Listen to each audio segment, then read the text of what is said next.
Let's make a patch that uses the internal pedal to trigger a pitch shift. First, let's assign the pitch shifter's PS1 pitch parameter as a target. Make the minimum setting -2 and the maximum setting 0. Move right and set the internal pedal as source.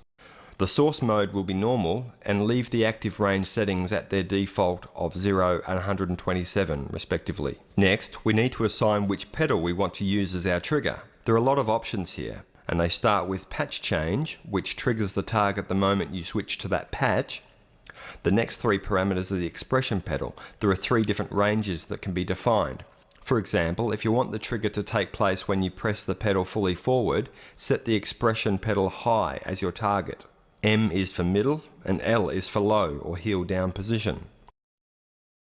You can also trigger the target from an external source and would use the CC number that corresponds to your external device.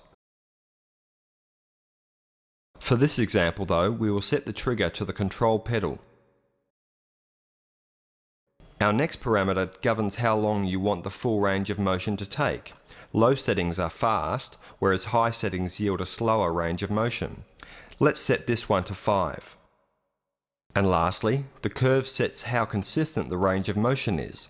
Linear is a steady rise through the entire range of motion, whereas slow rise accentuates the start of the rise path and fast rise accentuates the end of the rise path. For this example, we'll set our parameter to a slow rise. That's pretty much it. Let's see how it works.